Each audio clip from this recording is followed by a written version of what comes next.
जय हिंद dear student and friends. तो फ्रेंड्स, ये हमारा गांधी युग जो है, गांधी इरा जो है, इसका तीसरा वीडियो होगा। इससे पहले वाला 2 वीडियो हम बना चुके हैं, जिसमें बता चुके उसका जन्म बता चुके हैं, शिक्षा बता चुके हैं। उसमें पहला बार सत्याग्रह का प्रयोग कहाँ गया था वो सब उसमें हम बता चुके थे। तो आज जो ये वीडियो होगा तीसरा नंबर, इसमें सबसे महत्वपूर्ण जो आंदोलन था उसमें एक पढ़ेंगे, असहयोग आंदोलन। असहयोग आंदोलन अर्थात नॉन कोऑपरेटिव मूवमेंट। देखिए, महात्मा गांधी का मानना था कि अगर जो यहाँ ईस्ट इंडिया कंपनी जो भारत में आया था, सिर्फ ये व्यापार करने के लिए आया था। तो महात्मा गांधी का मानना था अगर हम इसका सहयोग करना अगर छोड़ देंगे तो ये सब यहाँ से चला जाएगा। लेकिन ये सबसे बड़ा इसका भूल साबित हो गया था और ये आंदोलन लास्ट में ये इसको वापस लेना पड़ गया था। चौरी चौरा हत्याकांड जो हो गया था 5 फरवरी 1922 के चलते इस चलते इसको वापस लेना पड़ गया था, क्योंकि ये इसमें हिंसक हो गया था। और महात्मा गांधी जो था वो हिंसावादी था, मतलब हिंसा का हमेशा क्या करता था, विरोध करता था, हिंसा नहीं चाहता था, इसीलिए इसको वापस लेना पड़ गया। तो चलिए हम जानते हैं क्या था असहयोग आंदोलन। देखिए, यह महात्मा गांधी द्वारा चलाया गया पहला जन आंदोलन था। तो इसमें पहला जन आंदोलन था, ये बहुत ही इंपॉर्टेंट हो जाता है कि महात्मा गांधी द्वारा चलाया गया पहला जन आंदोलन कौन था। तो ये असहयोग आंदोलन था। कौन सा था? असहयोग आंदोलन। तो ये इसको याद रखिए, असहयोग आंदोलन था अर्थात नॉन कोऑपरेटिव मूवमेंट था। उसके बाद नेक्स्ट है, क्योंकि इसमें पूरे देश की जनता ने भाग लिया था। क्या किया था इसमें? पूरे देश की जनता ने भाग लिया था, इसलिए सबसे बड़ा जन आंदोलन था। उसके बाद महात्मा गांधी ने कहा था कि यदि हम सब मिलकर अहिंसक रूप से, मतलब हिंसा नहीं, मारपीट से नहीं, मतलब अपना मुद्दा रख कर रूप से अंग्रेजी वस्तुओं का बहिष्कार करेंगे तो निश्चित ही 1 वर्ष में आज़ादी मिल जाएगी। ये महात्मा गांधी का मानना था। उसके बाद उसमें क्या किया था, महात्मा गांधी ने कहा कि वह कहने पर वहाँ के वकील ने न्यायालय छोड़ दिया, मतलब बच्चा सब स्कूल जाना छोड़ दिया। जो कपड़ा धोने वाला रहता है वो सब भी बोल दिया कपड़ा, मतलब पूरा बहिष्कार किया अंग्रेज़ों सबका। उसके बाद देखिए, यहाँ विद्यार्थियों ने अंग्रेज़ों का स्कूल छोड़ दिया। उसके बाद नाई, धोबी, मोची, बावर्ची जो खाना बनाता है, अंग्रेज़ों का काम करने से मना कर दिया और लोग अंग्रेज़ों के वस्तुओं को खरीदना छोड़ दिए और दुकानदार उसे बेचना भी छोड़ दिया। तो ये सब मतलब उसका विरोध कर रहा था, मतलब इसको असहयोग कर रहा था, मतलब असहयोग कर रहा था उसको, ताकि वो छोड़ के चले जाए। और इसमें क्या था, इसमें जो विदेशी वस्तुओं था उसका ये बहिष्कार करने लगा, मतलब जलाने लगा था। उसमें रविन्द्रनाथ टैगोर ने ही कहा था कि एक निष्ठुर बर्बादी, ऐसा नहीं करना चाहिए। तो ये क्वेश्चन पूछा आता है कि असहयोग आंदोलन में जब ब्रिटिश सामान का जो जलाया जा रहा था तो किसने कहा था ये निष्ठुर बर्बादी है? तो ये किसने कहा था? रविन्द्रनाथ टैगोर ने। उसके बाद देखिए, यहाँ पे अंग्रेज़ों को भारी नुकसान हुआ, किंतु यह आंदोलन आज़ादी नहीं दिला सका।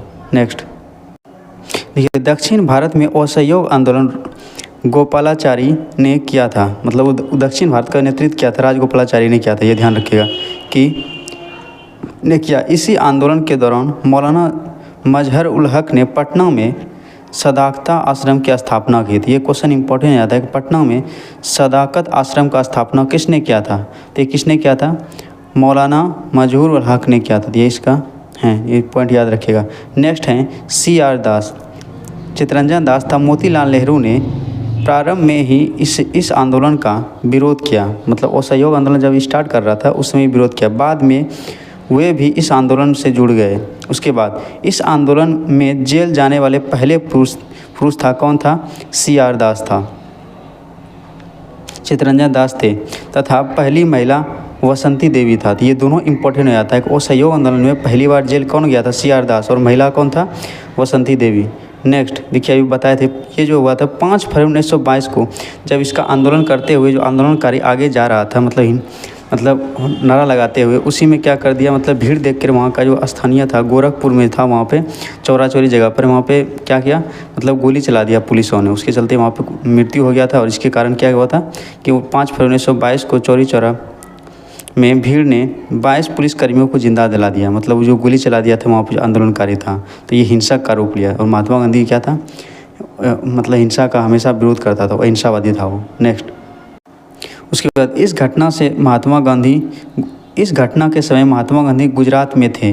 उन्होंने इस हिंसा से आहत होकर 12 फरवरी 1922 को ये आंदोलन स्थगित कर दिया, बोला हम आंदोलन वापस लेते हैं। तो ये सबसे बड़ा इसका मतलब ये इससे क्या हुआ, जनता का जो है ना इससे विश्वास टूट गया। पहले तो बोला विरोध करने के लिए और अनजाने मतलब एक जगह अगर हिंसक हुआ तो पूरे भारत में ये मतलब स्थगित कर दिया आंदोलन, जिसके कारण बहुत सा मतलब इसको गुस्सा भी गया महात्मा गांधी से। तो इसमें देखिए महात्मा गांधी की इस कदम पर पूरे भारत ने विरोध हुआ, मतलब ये जो वापस लिया। उसके बाद देखिए ये कथन इसमें कहा था, जवाहरलाल नेहरू ने कहा था कि कश्मीर के किसी गांव में अगर किसी हिंसा करता है तो उसका मतलब सज़ा पूरा भारत को क्यों, मतलब जब कन्याकुमारी को क्यों, ऐसा बोला गया है, ये कहा था। ये तो पूछा जाता है कि जवाहरलाल नेहरू ने यदि कश्मीर के किसी गाँव में हिंसा हुआ तो सज़ा कन्याकुमारी के किसी गाँव को क्यों दी। इसका कहने का मतलब था अगर हिंसक हुआ है या चौरी चौरा उत्तर प्रदेश में तो पूरा भारत में बंद करना आंदोलन क्या ज़रूरी है, ये इसका कहना था। उसके बाद सुभाष चंद्र बोस ने कहा कि जब जनता का उत्साह अपने चरम पर था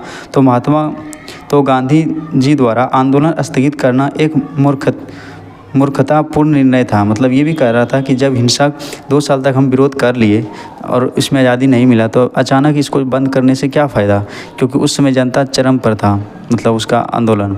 उसके बाद 10 मार्च 1922 को जनता को भड़कने के आरोप में गांधी जी को 6 वर्ष के लिए सजा सुना दिया गया, क्योंकि यहाँ का जनता ही था क्या उसके विरुद्ध हो गया था, इसीलिए इसको जेल भी जाना पड़ गया। उसके बाद 1924 में, ये 22 में ख़त्म हो गया था, ये ध्यान रखिएगा कि असहयोग आंदोलन स्टार्ट हुआ था 20 में, लेकिन 22 में ख़त्म हो गया था चोरी चौरा हत्याकांड के कारण। उसके बाद 1922 में गांधी जी को खराब स्वास्थ्य के कारण जेल से रिहा कर दिया था 6 वर्ष के लिए, लेकिन इसको क्या 24 में इसको रिहा कर दिया, क्योंकि इसका सेहत मतलब ये ढंग करने लगा था।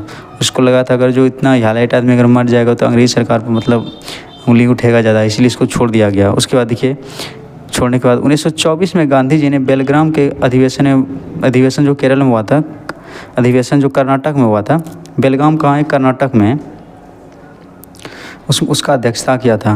बेलगाम यहाँ पे, ये केरल नहीं हुआ, ये कर्नाटक हुआ यहाँ पे, कर्नाटक में। नेक्स्ट, ये 2 साल के दरमियान क्या हुआ था, महात्मा गांधी को सब धीरे धीरे क्या हुआ, इसको मतलब इसका आंदोलन को भूलने लगा था। इसीलिए क्या जब ये जेल से निकला था, ये पहला अधिवेशन क्या था 1924 में कर्नाटक बेलगाम का, उसमें हिंदी को मतलब प्रोत्साहन दिया था, हिंदी भाषा को। तो ये ध्यान रखिएगा कि एक ही अधिवेशन है जो महात्मा गांधी ने किया था, वो कौन सा था, बेलगाम कर्नाटक 1924 में। ध्यान रखिए किस लिए क्या था, तो उसको सबको बताने के लिए हम पुनः जेल से वापस आ गए हैं।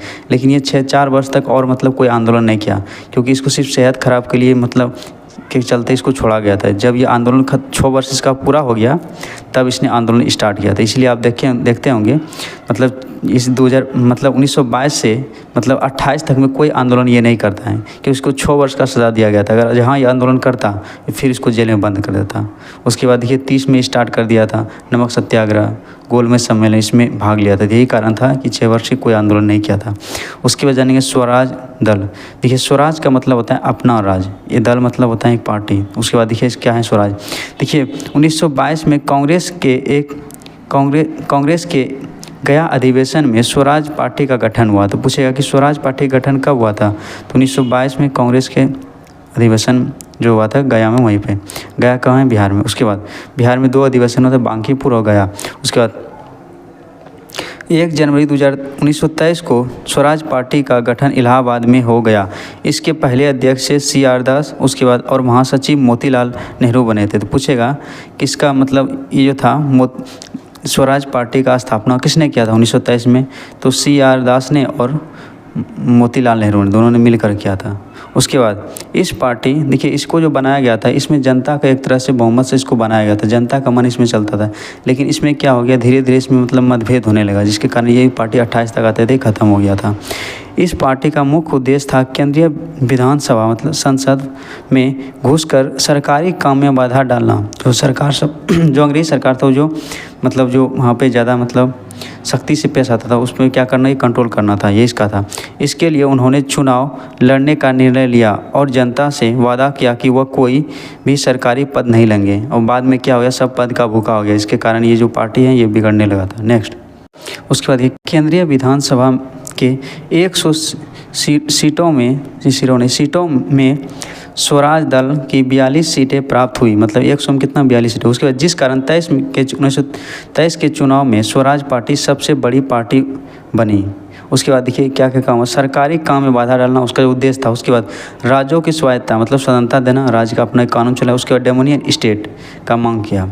उसके बाद देखिए स्वराज दल ने लीग कमीशन की रिपोर्ट नहीं लागू होने दिया जो जाति के उच्चता को बरकरार रखने की बात करता था। वो लीग कमीशन था, उसमें क्या जाति की उच्चता, देखिए कोई भी धर्म में जाति को मतलब हावी नहीं होना चाहिए, नहीं तो ये लोकतंत्र के लिए खतरा होता है।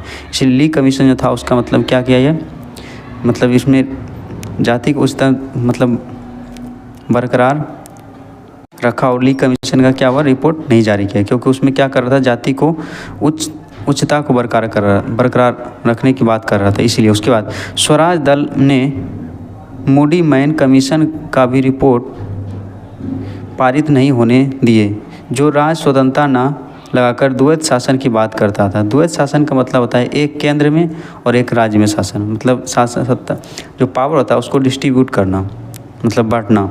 उसके बाद विट्ठल भाई विधानसभा के पहले भारतीय अध्यक्ष बने, ये स्वराज दल के थे।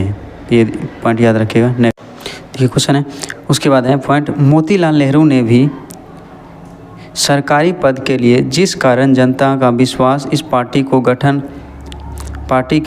से उठने लगा और 1928 आते आते यह पार्टी समाप्त हो गया, क्योंकि ये पार्टी जो बनाया गया था जनता के लिए बनाया था और बोला था कोई भी सरकारी पद नहीं लेगा, लेकिन बाद में सरकारी पद पर आसीन होने के कारण इसको क्या कर दिया, जनता का विश्वास स्वराज पार्टी से टूटने लगा और इसके कारण 1928 में इसको क्या कर दिया, समाप्त कर दिया। उसके बाद देखिए एक है बलसाड़ सत्याग्रह, कुछ ये सत्याग्रह मूवमेंट उसको जानते हैं। यह गुजरात के बलसाड़ से डकैती कर के विरुद्ध था। ये कहाँ हुआ था, बलसाड़ सत्याग्रह 1924 में, ये गुजरात में हुआ था। उसके बाद अंग्रेज़ों को डकैती का कर रद्द करना पड़ा, इसका नेतृत्व वल्लभ भाई पटेल ने किया था, तो ये ध्यान रखिएगा। उसके बाद वाइकोम सत्याग्रह, ये केरल में हुआ था। कहाँ हुआ था, केरल में। ये बहुत इंपॉर्टेंट क्वेश्चन है, 1924-25 में हुआ था। ये केरल के मालाबार तट से प्रारंभ हुआ और इजवा जनजाति, कौन सा जनजाति था, कौन सा स्पेसिस था, इजवा जनजाति के लोग को मंदिर के आने के रास्ते पर जाने को रोका गया, जिसके विरुद्ध टी.के. माधवन ने इस आंदोलन का आरंभ किया। यह आंदोलन सफल रहा। पूछेगा कि वाइकोम सत्याग्रह का नेतृत्वकर्ता कौन था, तो ये था के.टी. माधवन, ये ध्यान रखिएगा। ये कहाँ हुआ था, केरल में हुआ था। बहुत इंपॉर्टेंट क्वेश्चन है। नेक्स्ट साइमन कमीशन, देखिए इससे क्वेश्चन बहुत ज़्यादा आता है। देखिए साइमन कमीशन क्या था, इसके बारे में पढ़ते हैं। देखिए 1919 में जो प्रांतों में द्वैत शासन जो लाया था लियोनस कार्टियस ने, उसके बाद 1919 में भारत शासन अधिनियम में कहा गया कि अधिनियम पारित होने के 10 वर्ष बाद एक संवैधानिक आयोग की नियुक्ति की जाएगी जो यह जांच करेगी कि भारत उत्तरदायी शासन दिशा में कहाँ तक प्रगति करने की स्थिति में है। ये तो अच्छा था कि भारत में शासन व्यवस्था कैसा भी चल रहा है, उसी के लिए बनाया गया था। उसके बाद आयोग की नियुक्ति तो 10 वर्ष के बाद की जानी चाहिए थी, लेकिन ब्रिटेन के तत्कालिक कंजर्वेटिव सरकार ने 2 वर्ष पूर्व ही साइमन कमीशन की नियुक्ति 8 नवंबर 1927 में कर दी, क्योंकि उसे आशंका थी कि 2 वर्ष के बाद लिबरल पार्टी की सरकार भारत समर्थन सदस्यों वाले संवैधानिक आयोग की नियुक्ति कर सकती थी, किंतु भारतीयों में आपसी मतभेद बहुत अधिक था, जिस कारण भारत के राज सचिव वर्केन हेड ने 1927 में, अब पूछेगा था कि साइमन कमीशन जब गठन हो रहा था उस समय भारत का सचिव कौन था, तो वर्केन हेड था, ये ध्यान रखिएगा। 1927 को साइमन कमीशन का गठन किया। देखिए साइमन कमीशन जो था इसमें 7 सदस्य था और 7 क्या था, 7 अंग्रेज़ था, इसीलिए इसको मतलब माना ये अच्छा काम के लिए आया था भारत में, लेकिन इसको सब जो अंग्रेज़ी सदस्य था इसीलिए इसको वाइट मैन कमीशन कहा गया, क्योंकि भारत के रिस्पेक्ट में मतलब ये कानून बनाने के लिए आया था। इस एक भी भारतीय को शामिल नहीं किया था, एक भी सदस्य नहीं था, इसीलिए इसका विरोध भी किया था। लाला लाजपत राय ने लाहौर में मतलब बोला था साइमन कमीशन गो बाय, इसके कारण उस पर लाठीचार्ज भी हुआ था, उसका मृत्यु भी हो गया था। तो ये सभी जानेंगे नेक्स्ट। उसके बाद 7 सदस्यों वाले आयोग के सभी अंग्रेज सदस्य थे, इसे अध्यक्ष साइमन थे। कौन था, साइमन था। उसके बाद क्लीमेंट एटली भी इसके सदस्य थे, जो आगे चलकर ब्रिटेन का प्रधानमंत्री बने, तो इतना बड़ा आदमी था। उसके साइमन कमीशन 1919 की अधिनियम की जांच कराने का था। कराने आया था। इसका मूल नाम इंडियन स्टैट्यूटरी कमीशन था, अर्थात भारतीय वैधानिक आयोग था। उसके बाद 8 फरवरी 1928 को जब यह साइमन कमीशन भारत पहुंचा तो उसका अत्यधिक विरोध हुआ। इस विरोध प्रदर्शन में पंजाब के अभी बताए थे लाला लाजपत राय के ऊपर सैंडर्स के नेतृत्व में पुलिस लाठीचार्ज कराई गई, जिससे चोट लगने से लाला लाजपत राय की मृत्यु हो गई। देखिए सैंडर्स ने किसको मृत्यु कर दिया? लाला लाजपत राय। और जो यहाँ पे था भगत सिंह इसको गुरु मानता था, जिसके कारण भगत सिंह ने इसको मार देता है, मतलब सैंडर्स को हत्या कर देता है, ये जानेंगे। उसके बाद लाला लाजपत राय ने कहा कि मेरे सिर पर पड़ी एक एक लाठी अंग्रेज़ों के ताबूत की आखिरी कील साबित होगा। तो ये कौन कहा था? ये लाला लाजपत राय ने कहा था जब उस पर लाठी पड़ा था। उसके बाद सैंडर्स की हत्या का आरोप लगाकर भगत सिंह को फांसी दे दिया गया, क्योंकि भगत सिंह जो मानता था लाला लाजपत राय गुरु मांगता था, उसी को मतलब लाठी चार्ज के करने के कारण इसका कोई सबूत नहीं मिला था, लेकिन शक के आधार पर मतलब इसको फांसी दे गया सैंडर्स को। तो ये भगत सिंह ने ही मारा था। उसके बाद समस्त भारत ने इस आयोग का विरोध किया और श्वेत कमीशन का, वाइट मैन कमीशन का। पूछेगा साइमन कमीशन को वाइट मैन कमीशन क्यों कहा गया? बोलेगा उसमें कि 7 सदस्य था और 7 मतलब गोरा था, मतलब गोरा व्यक्ति मतलब ब्रिटिश था, इसीलिए इसको वाइट मैन कमीशन किया। उसके बाद दक्षिण भारत की जस्टिस पार्टी और कम्युनिस्ट यूनिस्ट पार्टी। पूछेगा साइमन कमीशन का विरोध नहीं करने वाला कौन सा 2 पार्टी है? तो 2 पार्टी था, याद रखिएगा। एक था जस्टिस पार्टी और जो कम्युनिस्ट पार्टी, 2 को था, इसका समर्थन किया था, मतलब विरोध नहीं कहते। विरोध के बावजूद साइमन कमीशन 1930 में अपना रिपोर्ट प्रस्तुत कर दी, रिपोर्ट दी। उसके बाद साइमन कमीशन के रिपोर्ट के आधार पर भारत सरकार शासन अधिनियम 1935 पारित हुआ। देखिए भारत शासन अधिनियम 1935 जो आया था, ये भारतीय संविधान में सबसे अधिक जो अनुच्छेद और धारा लिया गया उसी से लिया गया है, ये अच्छा था, ये ध्यान रखिएगा। उसके बाद इस अधिनियम के द्वारा म्यांमार, जिसको बर्मा बुलाया जाता है, को भारत से अलग कर दिया। इस अधिनियम के द्वारा पहली बार भारत में प्रांतीय चुनाव 1937 में करा दिया। इस चुनाव में अंग्रेज़ों को बड़ी जीत हासिल हुई। नेक्स्ट उसके बाद देखिए 8 राज्यों में कांग्रेस की सरकार बन गई। पंजाब तथा सिंध में मुस्लिम लीग की सरकार बनी, क्योंकि उधर मुस्लिम की बहुलता था, इसीलिए। उसके बाद नेहरू रिपोर्ट। देखिए नेहरू रिपोर्ट एक कानूनी को मतलब कानून का सलाह के लिए एक बनाया गया था नियम, इसको भी पारित नहीं किया था। एक जिन्ना फार्मूला था, उसको भी मतलब ये रद्द कर दिया गया। उसके बाद नेहरू रिपोर्ट 1928 में। नेहरू रिपोर्ट देखिए जवाहरलाल नेहरू ने नहीं पेश किया था, उसका पिताजी था मोतीलाल नेहरू, उसने पेश किया था। मतलब भारत का संविधान कैसा होना चाहिए उसके लिए लिखा गया था, लेकिन इसको माना नहीं। उसके बाद साइमन कमीशन के विरोध के कारण भारत के राज्य सचिव बर्केनहेड ने जब ये साइमन कमीशन जब लाया था तो बोला था हम जो कानून बनाएंगे, तो ये सब तो क्या कर दिया, नकार दिया, उसका विरोध कर दिया। तो मतलब बर्केनहेड जो यहाँ पे था राज्य सचिव, तो वो बोला कि अगर हम लोग का कानून अगर पारित नहीं किया होता है तो आप ही कानून बना के लाइए। अगर आपका जनता ही आपका देश का अगर पारित कर देगा तो हम इंग्लैंड में पारित करके यहाँ पे कानून बना देंगे। इसी के एवज में लाया था नेहरू रिपोर्ट, क्योंकि बर्केनहेड पहले ही जानता था कि भारत में एकता नहीं है, जिसके कारण ये भी मतलब इसका नेहरू रिपोर्ट जब आया था इसको भी मतलब नकार दिया। और ये जिन्ना 14 सूत्री जिन्ना फार्मूला था, ये भी मतलब इसको भी नकार दिया और लास्ट में उसी का कानून बना। ये ध्यान रखें। इस मोहम्मद अली जिन्ना को कायदे आजम भी कहा था, ये ध्यान रखें। उसके बाद देखिए भारत के राज सचिव बर्केनहेड ने भारतीयों को चुनौती दी कि यदि सर्वसम्मति से, मतलब यहाँ के सहमति से अपना कानून बना लेंगे तो उसे हम ब्रिटेन में पारित करा दूंगा। उसके बाद इस चुनौती को स्वीकार करते हुए मोतीलाल नेहरू ने नेहरू रिपोर्ट तैयार किया, जिसका उद्देश्य डोमिनियन स्टेट था, अर्थात स्वायत्त राज्य मतलब अपना की स्थापना कराया। किंतु मुस्लिम लीग ने इसे स्वीकार नहीं किया, क्योंकि यहाँ 2 पार्टी था, एक था कांग्रेस, एक था मुस्लिम लीग। मुस्लिम लीग में बोला था कि जो मुस्लिम था उसका मतलब ज़्यादा बहुलता था, मतलब उसको ज़्यादा मानता था। कांग्रेस में था उसमें हिंदू का था, जहाँ पे दोनों जाति में बात आता था, दोनों मतलब मतभेद हो जाता था, जिसके कारण ये पारित नहीं हो पाया। इसकी स्थापना करा, किंतु मुस्लिम लीग ने इसे स्वीकार नहीं किया, जिस कारण नेहरू रिपोर्ट पारित नहीं हुआ। नेहरू रिपोर्ट जब पारित नहीं हुआ, जिन्ना उछलने लगा। ये सोचा अब मेरा तो जिन्ना 14 सूत्री फार्मूला ये तो पारित हो जाएगा, लेकिन ये क्या कर दिया, इसका भी नहीं पारित हुआ। उसके बाद देखिए नेहरू रिपोर्ट के प्रति उत्तर में जिन्ना ने 14 सूत्री फार्मूला दिया, अंग्रेज़ों ने इसे भी स्वीकार कर दिया। बोला कि जब इतना बड़ा होकर वकील मोतीलाल नेहरू उसका हम पारित नहीं करा पाया तो तू कौन सा मतलब डेचकी का मसला है, तो इसको भी क्या कर दिया, इसका भी नकार दिया गया। नेक्स्ट उसके बाद लाहौर अधिवेशन। देखिए लाहौर अधिवेशन 1929 में बुलाया गया था। इसकी अध्यक्षता जवाहरलाल नेहरू ने किया था। ये पूर्ण स्वराज का प्रस्ताव दिया था। पूछेगा कि पूर्ण स्वराज का प्रस्ताव किस अधिवेशन में दिया था कांग्रेस का, तो लाहौर अधिवेशन 1929 में। ये बहुत इंपॉर्टेंट क्वेश्चन है, याद रखिएगा। उसके बाद पूर्ण स्वराज्य का प्रस्ताव पारित किया गया था। साथ ही यह निर्णय लिया गया कि 26 जनवरी को स्वाधीनता मतलब आज़ादी, मतलब हम सब किसी का अधीन है आज़ादी। तो पूछेगा कि पहली बार स्वाधीनता दिवस कब मनाया था। देखिए, ये जब 1929 में ये नेहरू रिपोर्ट को जब मतलब ये नकार दिया, तो इसमें किसका मतलब उसका नेहरू रिपोर्ट जो आया था उसको जब नकार दिया, तो इसमें जो था उसका पिताजी मोतीलाल नेहरू, मतलब उसको गुस्सा तो लगा ही, लेकिन सबसे गुस्सा अधिक लगा जवाहरलाल नेहरू को, क्योंकि उसका पिता था और अगले जो उसका क्या कर दिया, मतलब इंसल्ट कर दिया जाता है। इसीलिए उसने बोला कि हम आज़ादी लेंगे। उसके बाद मोतीलाल नेहरू, देखिए, कोई आंदोलन में नहीं आता है। उसके बाद जवाहरलाल नेहरू आता है। उसी समय मतलब वो पिताजी का बदला लेने के लिए मतलब ये 29 जनवरी को 26 जनवरी को रावी नदी के तट पर 1 बजे रात में झंडा फहरा के बोले कि हम आज़ाद हैं, किसी के अधीन नहीं, स्वाधीन हैं हम, मतलब अपने अधीन है, अपना देश है, हम आज़ाद हैं। जिसके चलते उसको अभी तो इतना दिन के बाद फिर दिखेगा तो 1947 में जाके आज़ादी मिला था। 15 अगस्त में मतलब ये मतलब आज़ाद किया था, लेकिन ये कब मतलब सोचा था आज़ादी मिलेगा, ये मिलेगा 26 जनवरी को। इसीलिए 26 जनवरी का दिन इम्पोर्टेंट था। इसलिए संविधान जब 26 नवंबर को बना तो उसको लागू नहीं किया, 26 जनवरी को लागू किया, ताकि वो दिन जो है ना मतलब इम्पोर्टेंट रह सके।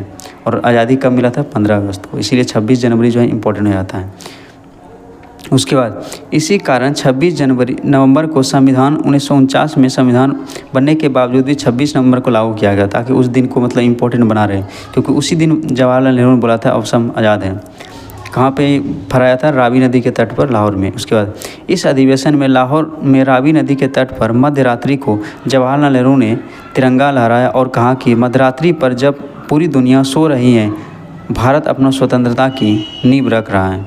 अब देखिए, यहाँ पे वीडियो थोड़ा लंबा हो गया है। अगर इसमें आपको सही लगा, कुछ सीखने के लिए मिला, तो लाइक ज़रूर करें और कमेंट ज़रूर करें। आप सब कमेंट नहीं करते हैं, कुछ नहीं करते हैं, तो इसमें कोई थ्रू कमेंट में ज़रूर बताएं। Thanks for watching this video.